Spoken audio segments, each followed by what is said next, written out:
Lousame levará a todas as parroquias a campaña de apoio a Cernadas de Castro para as letras galegas do 2027. Arrancou en Camboño, onde o goberno local compartiu coa veciñanza a ilusión e a importancia de homenaxear deste xeito o cura de Fruime. O Concello de Lousame está a traballar sen descanso para que Cernadas de Castro sexa o autor homenaxeado nas letras galegas do vindeiro ano.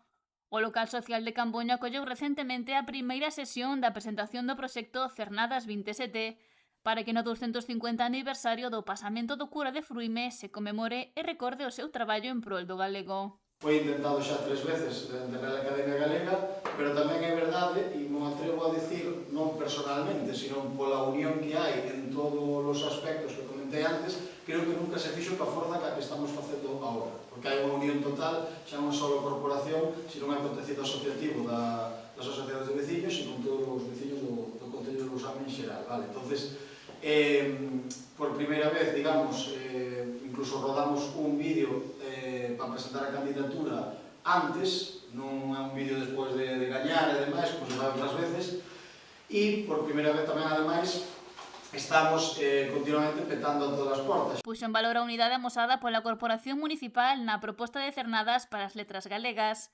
Ares destacou a defensa que fixo o cura de Fruime da lingua nunha época moi complicada para o galego. Pero facelo no século XVIII, desde unha aldea de Lousame, pois é unha labor heroica o que ele facía. Entón, nós o que reclamamos un pouco á Real Academia Galega é que xa é hora de que se lembren del, de que se lembren de que hai un precursor do galeguismo. Quero dicir, de feito, tamén utilizamos un pouco a palabra de que agora que ven son 250 aniversario do seu pasamento, incluso podíamos decir 250 anos de galeguismo, porque outros autores que viñeron despois e que defenderon o galego tamén o tuveron un pouco máis doado polo que ele fixo xa antes. Digamos, ele é un pouco o precursor de toda a defensa do idioma e da nosa identidade. Recordou que a Real Academia Galega naceu co obxectivo de promover o uso do idioma, polo que apuntou que é indispensable recoñecer a figura dunha persoa que o defendía no século XVIII. Que poidan, digamos, ter esa figura. Entonces, queremos que xa, unha vez por todas, é o momento de que se acorden del, que o saquen do ostracismo e se lle dé. Evidentemente, hai moitos autores que o merecen e todos cada un no seu tempo, pero